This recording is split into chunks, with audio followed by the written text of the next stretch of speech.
नमस्कार दोस्तों, जैसा कि कुछ विद्यार्थियों के माध्यम से हमें विदित हुआ है कि रीजनिंग के अंदर कौन कौन से अपने सब्जेक्ट के क्वेश्चन पूछे गए हैं। तो जो रीजनिंग के प्रश्न आज पीटीटी के एग्ज़ाम में पूछे गए हैं और जो हमारे पास में जो जानकारी जो डेटा जो उपलब्ध हुआ है उसके अकॉर्डिंग मैं आपको कुछ प्रश्न बताने जा रहा हूँ। जैसे देखिए कि एक प्रश्न हमारे पास में आया था कि यदि 6 मार्च 2005 को रविवार है तो बताइए 6 मार्च 2002 के दिन कौन सा वार होगा। तो जैसा कि आपको क्लास में पहले भी बताया था, हाँ मित्रों, आज भले क्लास अपनी स्मार्ट बोर्ड पर नहीं है, उसके लिए मैं क्षमा चाहता हूँ क्योंकि मैं थोड़ा बाहर था, तो इस वजह से आपके सामने डिजिटल प्लेटफॉर्म पर अपन स्मार्ट बोर्ड के साथ में नहीं आ पाए। लेकिन कोई बात नहीं, जो भी हमें जानकारी प्राप्त हुई है, जितने भी प्रश्न मेरे पास में आए हैं वो मैं आपको हल करवाने की कोशिश करता हूं। तो देखिए 6 मार्च 2005 को रविवार था, तो अपन से पूछा गया है कि 6 मार्च 2022 के दिन कौन सा वार हो 2002 के दिन कौन सा वार होगा। देखो 6 मार्च 2005 से आना है किस पर, 2002 पर। तो सबसे पहले हम आएंगे 2005 से 2004 और वही तारीख 6 मार्च, ठीक।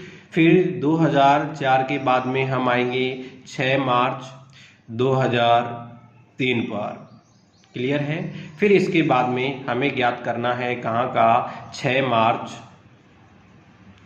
2002 का, यहाँ का हमें वार बताना है। तो देखो मित्रों, यहाँ रविवार है, हमें आना है किस पे, 2004 में। तो बताओ ये 5 से अगर हम 4 में आएंगे तो ये 2005 साधारण वर्ष है, और साधारण वर्ष से यदि हम पिछले वर्ष में जाते हैं तो क्या करते हैं, एक दिन कम करते हैं। तो इसका मतलब ये हो जाएगा कौन सा वार हमारा, रविवार से एक दिन पीछे यानी शनिवार। अब देखो 2004 से आ रहे हैं अपन 2003 पर, इसका मतलब 2004 कौन सा वर्ष है, लीप वर्ष है। और देखो पीछे आ रहे हैं, यहाँ तक तो फरवरी 2004 की काउंट नहीं हुई थी, लेकिन जैसे यहाँ से पीछे आएंगे अपन 3 की ओर, तो बताओ फरवरी इसकी काउंट हो रही है कि नहीं हो रही है। तो इसका मतलब अब कितने दिन पीछे चलेंगे हम, शनिवार से 2 दिन पीछे। तो शनिवार से एक दिन पीछे चले तो हम शुक्रवार, और एक दिन और पीछे चले यानी 2 दिन पीछे चलेंगे शनिवार से, तो वार होगा यहाँ पर कौन सा, गुरुवार। और गुरुवार से एक दिन हम पीछे चलेंगे तो बताओ गुरु से एक दिन पीछे कौन सा होता है, तो यहाँ पर हो जाएगा कौन सा वार, बुधवार। तो हमारा जो आंसर होगा 6 मार्च 2002 के दिन कौन सा वार होगा, बुधवार होगा। क्लियर है। और देखो मित्रों, इसी प्रकार से एक प्रश्न हमारे सामने आया था, किसी विद्यार्थी ने भेजा है, इस तरीके से अपन को एक गोला दिया हुआ है, ठीक। अब यहाँ पर उसमें है 6, यहाँ पर 5 और यहाँ 125, और पूछा है कि यहाँ पर क्या होगा।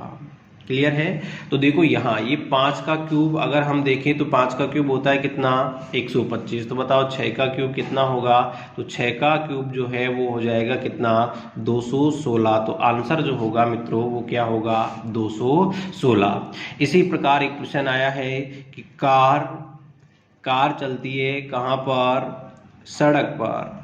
तो बताइए जहाज जो है, यानी जहाज कहाँ चलेगा, तो जहाज जो है बताओ कहाँ पर चलता है, तो आंसर जो है वो हो जाएगा किसमें, पानी में। क्लियर। तो यानी जिस भी ऑप्शन में पानी होगा वो हमारा क्या हो जाएगा, आंसर हो जाएगा। क्लियर है। इसी प्रकार से एक प्रश्न हमें प्राप्त हुआ है, उसमें अपन से पूछा है कि घड़ी की जो सुई है मिनट व घंटे की, तो 10:10 पर घड़ी की मिनट व घंटे की सुइयों के मध्य में कोण क्या होगा, यानी दोनों सुइयों के मध्य हमको क्या ज्ञात करना है, दोनों सुइयों के मध्य हमको कोण बताना है।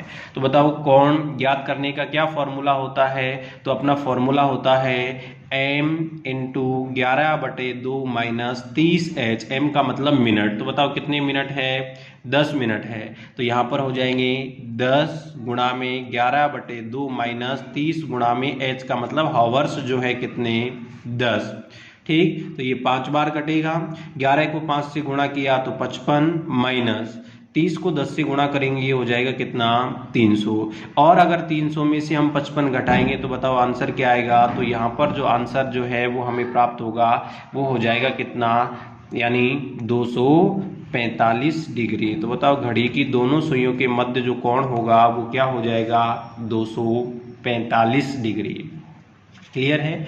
इसी प्रकार से एक प्रश्न है उसमें अपन को ये दिया हुआ है कि एक आम की कीमत है भाई 7 रुपये, ठीक है, यानी एक आम की कीमत है 7 रुपये और एक सेब की कीमत है 5 रुपये, ठीक। और इस प्रकार इन दोनों को खरीदने में जो खर्च होते हैं एक व्यक्ति के, वो होते हैं कितने, 38 रुपये खर्च होते हैं। तो अपन से पूछा है तो बताइए आम की संख्या क्या होगी, ठीक, यानी आम की संख्या हमको ज्ञात करनी है। हालांकि एग्जाम में हमें ऑप्शन तो देता ही है, क्लियर है, तो ऑप्शन से भी अपन रख के चेक कर सकते हैं। अब देखो एक आम की कीमत है भाई 7 रुपये और एक सेब की जो कीमत है वो है कितनी, 5 रुपये। अब यहाँ 38 है तो भाई सेब जैसे हम एक मान लीजिए एक सेब की कीमत है 5 रुपये, अगर 2 सेब खरीदेंगे 10 रुपये, 3 खरीदेंगे 15 रुपये, 4 खरीदेंगे 20 रुपये, इसका मतलब 8 इकाई अंक कहीं भी प्राप्त नहीं होगा। अब 8 किस में प्राप्त होगा, तो कितने आम खरीदने पर इकाई अंक 8 आएगा, तो देखो हम एक आम खरीदा 7 रुपये का, 2 आम खरीदा 14 के, 3 आम 21 के और 4 आम अगर हम खरीदेंगे तो बताओ 4 आम अगर खरीदेंगे, एक आम की कीमत 7 रुपये है तो 4 की कितने हो जाएगी भाई 28 रुपये। ऐसे ही देखो सेब बताओ कितने खरीदोगे ताकि 38 हो जाए, क्लियर है। तो देखो यहाँ पर एक सेब की कीमत है कितनी, 5 रुपये, तो अगर हमने 2 सेब खरीदे तो बताओ कितनी हो जाएगी इनकी 10, और 28 और 10 कितने हो गए 38 रुपये। इसका मतलब खरीदे गए आमों की संख्या कितनी होगी 4। तो जिस भी ऑप्शन में हमारा 4 होगा वो क्या